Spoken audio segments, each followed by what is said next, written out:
Martin, during your illustrious career, of course, with Arsenal invincible, did you ever pull the hair of an opponent at a set piece or at any other time? No, and I would have expected to have been sent off. I found it quite astonishing that nobody, Mike Dean included, seemed to know that was a sending off offence. So that, in my book, it was. But there we are. Even the top people have missed that, and VAR really, there should be this clause or extra caveat where, unforeseen circumstances we can, intervene with VAR. But there it was, right in front of us. And Mike Dean, I said when Mike Dean took that role, he was on VAR. That didn't mean that all the problems were going to go away now on the football pitch. Yeah. It troubles me that you pass it from one person to another. The referee's there. He goes to another referee who doesn't really consult. They don't really converse on it. We don't know what they're discussing until, obviously, in his column a few days later. I admire the fact that he's admitted he's made a mistake, but I would have thought he should have known that should have been.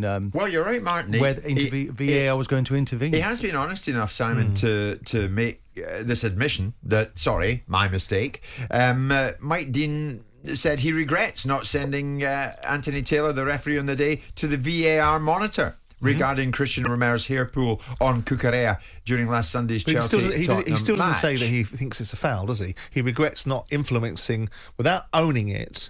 He regrets not influencing the referee. We know that as soon as VAR sends a referee to a monitor, the referee comes around to VAR's way of thinking, because VAR wouldn't send them without them in the first place. Right. So he still doesn't come out unequivocally and say that was a foul. But also, under the auspice of the rules, violent conduct doesn't list, from my understanding, hair pulling. So there is a degree of ambiguity about it, but common sense must prevail. Everybody that sees this and saw that looks at it and goes, he pulled his hair and pulled him off his feet. This wasn't someone tugging someone's forelock. This was somebody pulling their hair. I believe so the referee beyond comprehension that they didn't actually look at it that way. Didn't see that. There's no way he saw that.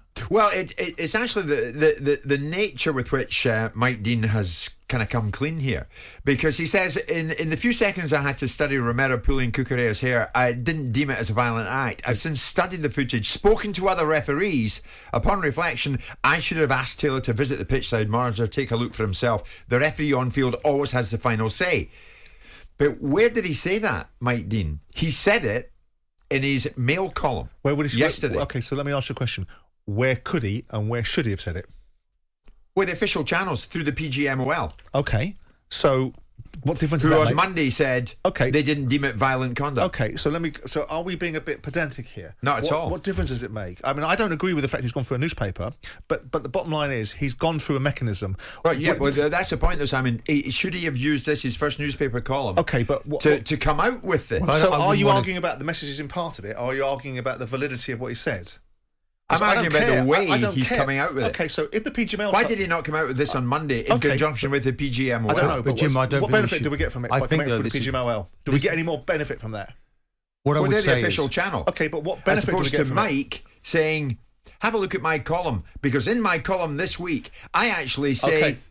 I've since studied the footage. So you think he's gaining from that in some way? And I agree with that entirely. Just a bit. I agree with that. But then again, guys, communication this is a gateway to communication. So don't shut that down. It's about time we started hearing out from these referees and I agree with that VAR too. That we get some insight into why they make this. So we only really hear what Mike Dean's thinking through his own column. If that's the only platform, Jim, let's just suck it up and take it, because that's all we're going to hear. But Jim, if he didn't have a column, we wouldn't have had this. But you're both right, you see, because other people don't have columns, right? So they don't get this opportunity to be able to come clean and talk about what their viewpoint is. The PGMOL should set a standard which says, if you're going to say something, you bleeding well say it through the correct channels. You don't go writing a newspaper, because X, Y, Z other referee wouldn't have the opportunity to do so. Permission, though, wouldn't he? But by the way, the mealy-mouthed, lily-livered cobblers that he's come out with, which is, I only had a few seconds, that's the business you're in. Yeah, but you're in the business of analysing quickly with VAR. And Stevie Wonder and Ray Charles could have seen that particular misdemeanour. So don't give me that cobblers that I only had a few seconds. What will you do? The thing about looking it is, at your shopping list whilst doing it. If you only move it to a person in the VAR who's working in isolation, I assume Mike Dean was working in isolation. There are apparently assistants. He was writing his column at the time. Why do they not converse together so you can get two? I'll make a note of that. Two people thinking together, because you're always doing shifting it from one referee to another, aren't you? And if they both get it wrong. Oh, Martin, are you actually adding another person to the mix here? No, there should be a consultation in the referee VAR didn't room. Get it. Mike, did you get it? No. No, hold on. Wheel in that guy we've just employed, will you? The three of us are there this weekend, aren't we? Stockley Park, the major decision comes in. We discuss it, the three among us. Does Mike Dean just say, press a button and said, no, and it's half an hour later the game resumes? That can't be right. No, it's Martin, he was wrong. Mike Dean was wrong and the decision's not fair. But he shouldn't be wrong. And the thing is, VAR was wrong. Yeah, agreed. But the person that can be wrong with legitimacy is the referee, because he's seeing it in real time and he's got no time to react. The person that's got a considered opportunity, which is 30 seconds of reviewing it, is the fail-safe that should not fail. Exactly. So how did it go wrong? Extra pair of incompetence. Who, for some reason, because he was doing it on his own, and he should be doing it. It should be collective. When you saw that incident, did you think to yourself, that's a bleeding foul? Of course I did. Correct. And I did too. Right? Now, apparently, so Mike didn't what think can that you possibly Monday. explain? I looked at it and thought referee couldn't have seen that, because if and you saw it in seconds, right? Of course, VAR will pick it up now. So it's incompetence, isn't it? Yeah, but here's the point, though, Martin. Simon, here's the point. Why didn't Dean on Monday say to the PGMOL, "We've got this wrong. We need to get this out here"? He pulled Cucurella's hair because we got this wrong, and waited till Thursday for his newspaper column to say they should change the PGMOL to the AGMOL, which is the amateurs rather than professionals, because the bottom line is this is not a professional way that they operate. This is clown college. These guys are away with themselves. Danny Kelly used to say to me, it's everyone getting together because they want to get rid of VAR, so what they do is they all club together and make these most ridiculous decisions. I never really bought that philosophy. But when you've got this situation where, first of all, he's written a column in the Mail when ultimately he's answering the accusations that were made to him on a Monday that should have gone through the proper channels. Now, Martin's also right, which is, hang on a second, don't blame the messenger for getting the message, because at least we're getting some bleeding message. But that doesn't alter the fact that we're only getting it from selected channels when it suits them, rather than a standard bearer. So what happens next week then, when Mike Dean is in that situation again? What does he do now? He consults, doesn't he? He asks the referee to come and look at it. He's not in VAR duty this weekend. Why is that? He's been stood down. Don't ask you. I don't do the appointments, Martin.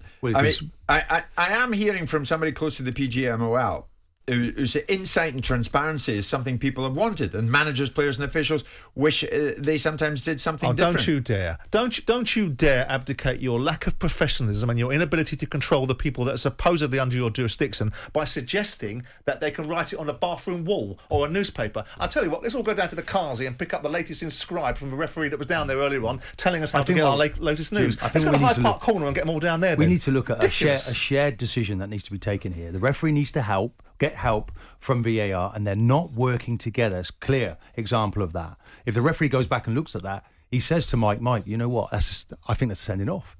There was a feeling that because it was a bookable offence, right, a yellow card, that VAR couldn't intervene. This is actually just a general point from someone not attached to the PGMOL. Okay, a general point, and they're saying we all call out for insight, transparency.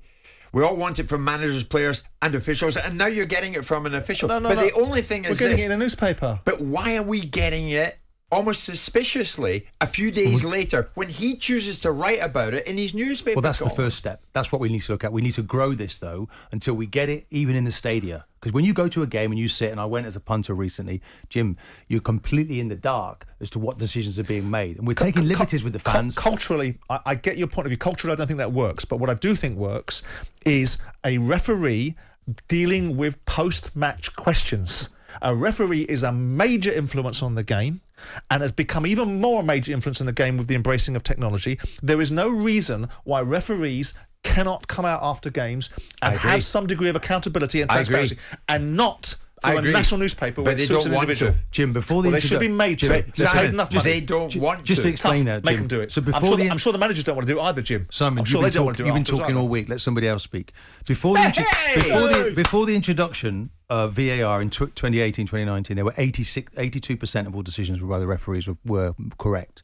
Since it's come in, they've risen to 92%. So VAR is helping them to make the right decision. There've been quite a lot of interventions. Yes. Okay. But we have not got this. We're not training these people well enough, and it's only in the moment. Yeah, when it really matters, can you make a decision or can't you? Mike Dean last week got it wrong. Okay, do you make mistakes?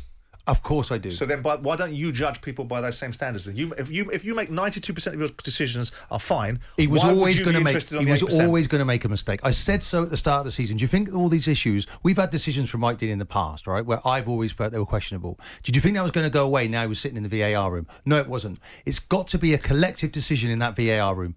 It's collective. We run it around the room. So what have you seen from that incident?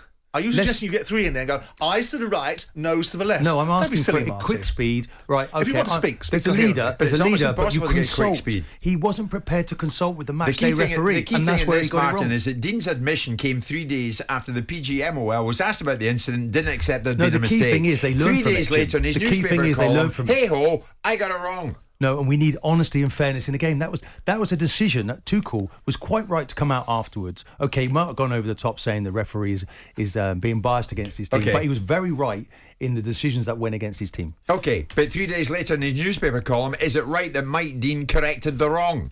03717 223344 81089. Jim White and Simon Jordan. Monday to Friday mornings from 10 on AM, on DAB, via the talkSPORT app and on your smart speaker. talkSPORT.